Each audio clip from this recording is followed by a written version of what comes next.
Hey folks, welcome back to the channel. Happy Catty Crypto here, and let's just dive into another update. So if you haven't seen the podcast we put out this morning, I know it's a little bit longer than we normally do them.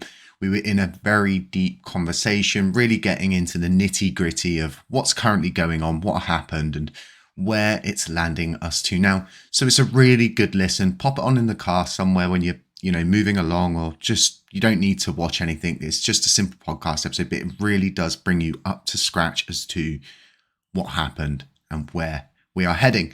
For me, the podcast shows a very, very bullish side to what is going to be our future, because it's always been this kind of, we need a true direction. There were so many people pulling in so many different directions that it's hard to keep track of everything. So just before we get any further into this, people are more or less saying to me in the Telegram group, you need to say to people more on the YouTube videos to drop a like, drop a sub and stuff like that. I just don't like to do that, but it really does help out the channel, and it really does help us grow. With the issues we're having currently in the Lunar Classic community with the correct people not getting the correct support, and I've seen tweets recently where people are like, well, you haven't been that engaged in everything recently. Where have you been? Why are you suddenly appearing? And it's because I have to work a full-time job on top of doing everything that I do, because sadly I don't have these huge amounts of following and huge amounts of influence and income to be able to do this full-time. So it's just one of those things, and I'm here when I can be and as much as I can be, and I'm still mending a life-changing injury, which is my broken back. So as you can see from the title, if you listen to the podcast, you'll hear a certain bit where Zaradar and I talk about certain people going off the back of good news.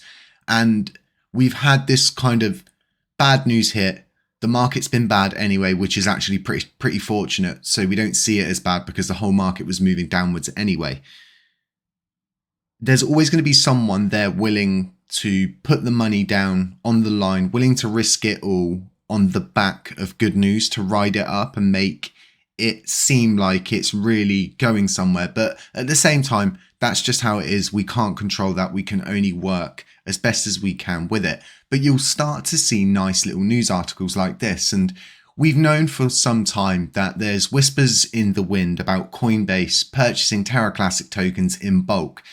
The thing I like to do with stuff like this, because no one can actually prove this is happening. It even says there is this real or fake, and no one can actually prove that this is happening. But what we can do is actually go off of the back of what's happened before and what route they followed before. So they actually had wrapped Luna previously. So what does this mean? The likelihood is we'd probably get some kind of wrapped coin again.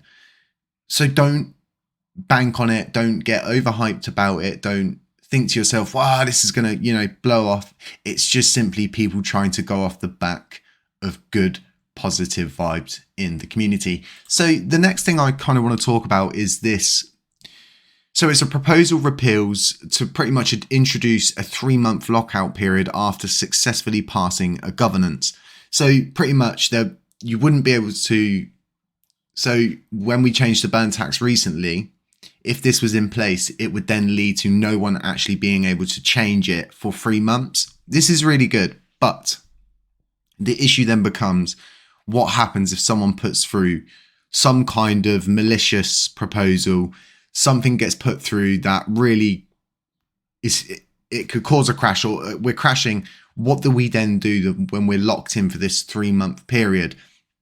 And there's always this thing of a free market and all of the other things that come with this decentralized aspect that we're dealing with here in Lunar Classic and in the cosmos, so to speak. So in itself, this is really good, but you can't find a middle ground on something like this. You either have the lockout or you don't have the lockout, because otherwise, if you introduce a backdoor, so to speak, to get around that 3-month lockout, everybody's going to want to use that in the situation where one party's not happy, but the other party's not happy. So what we're currently seeing right now on a proposal scale is, let me refresh this because it goes bugged. There we go. So you're seeing like weird proposals going up, like change the burn tax to 0.6%. And the dangerous part is they've got the actual, it's a parameter change, and it has the changes in it. There's no Agora text, there's no data to back this up, and it's dangerous. The reason why we have Agora is to allow people to speak about it. If you want to make a proposal, right, what's it going to say to you straight away? You need to put up an Agora text. Upload proposal only after forum discussion on classic Agora Terra money. And this is because of the simple fact that you need data to support what you're saying. Just putting the burn tax back up to 1.2% is going to wreak absolute havoc on the volume. And I know a lot of people will look at the volume on here and just assume, oh, well, the volume's the same. It's not. And this is very, very inaccurate. It doesn't measure. It really doesn't measure a lot of what actually attributes to the volume, microtransactions, the different NFT platforms and everything like that across the board. It really is not an accurate, even on Penguins, it's still not as accurate as it should be for someone to be able to base their data that they're providing off of this. So one thing to note with a proposal is, does it have an Agora text? If there's not an Agora text linked to something, I'm not going to vote on it. As us in the HCC factory, if you've not made the effort to follow the correct route, then we're just not going to vote on it because of a simple fact. There's not enough information for us to make a decision which is fair to us as a collective inside the HCC factory. So always make sure that you're following do everything correctly. Don't take shortcuts. Don't just put your Agora text up, then put your proposal up a day later. You need to allow people to have input on things. So one thing I'm finding right now is there's a proposal up, which is the repeal proposal. And from what I've been made aware, the Agora text is in a Telegram group, which is just silly to put it there. As to why they've decided to put it there instead of Agora, I don't know. But, the reason why talking about these kind of things on Agora is because I would have suggested just get rid of the reminting as a whole. Just get rid of it. They're saying they don't have the permission to be reminting what's being burned, but they're only reducing it. I love the proposal and I would love to go off of it, but you need to follow the correct route. And the biggest issue is right now is we need funding very, very, very badly. And doing this is there's no true solution to funding from this. In fact, it's just going to end us back up in the same position we were in before, where we can't afford funding. And so if you've listened to the podcast, once Tobias and Ed and their team have put forward their proposal for funding so that they can take this guardianship of the chain, so to speak, we're going to need to pay for that.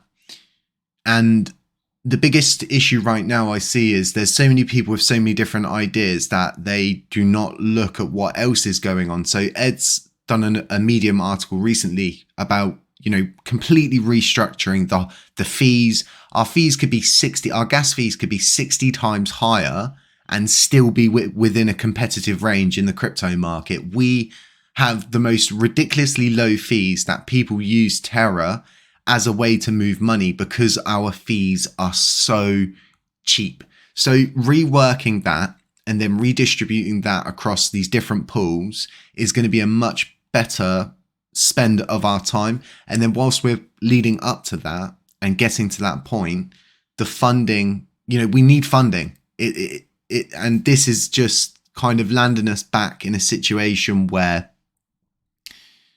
we've already been there and we made changes to get to where we're going. So there's so many different things going on that no one kind of has any respect for anyone at the moment. No one has any respect for people's ideas. Like I love this. I love the fact that they want to do what they're doing and set things back, but there's just not enough information in it. And this is why, Agoras are important. Information's important, and data is also even more important, because we're just going to have the same thing happen again where people realize there's no funding and then another change is made and then another change is made. And before we know it, we're repealing that one, doing this and doing that, borrowing from Pete to pay Paul. And this is what this is when we're trying to figure out ways to readjust. You know, burned coins is such a big kick in the nuts to people like myself who have burnt, I think I've burnt around $7,000 of my own YouTube revenue leading up to now.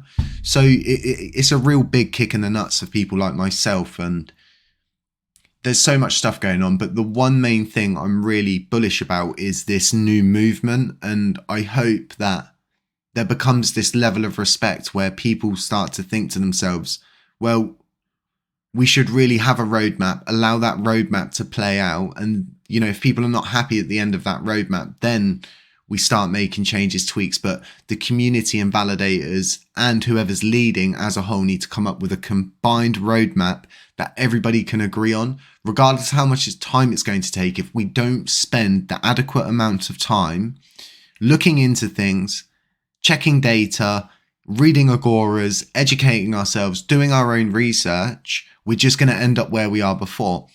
Another big issue you're having is just this whole situation where people will just delegate with all nodes for the simple fact they think this is the safest thing to do. And a lot of people get confused and think that validators hold your coins. They do not. Validators can't run off with your coins. They don't hold them. They're held by the system. And it really is as simple as that. So with the current validator set, you'll see that the top 4 validators are really in control of a good amount of the voting power. But they're so heavily involved with Luna and not Luna Classic that it confuses me how they can have so much input on stuff and get so much voting power by doing so little.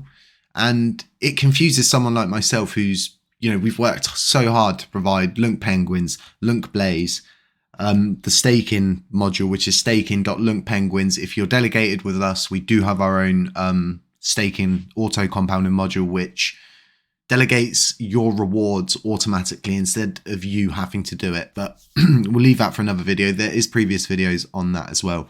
But I think it's important for the community to really start waking up, understand who's building, understand what proposals mean, and understand that, you know, if you see someone vote within 5 minutes, they're either emotionally compromised or they're just not reading things.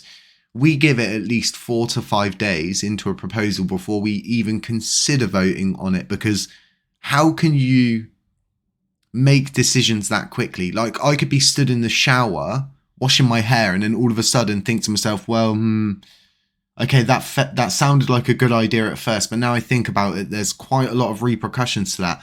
You know, you have epiphanies when a piece of bread hits the floor. You could suddenly have an epiphany from that bread hitting the floor.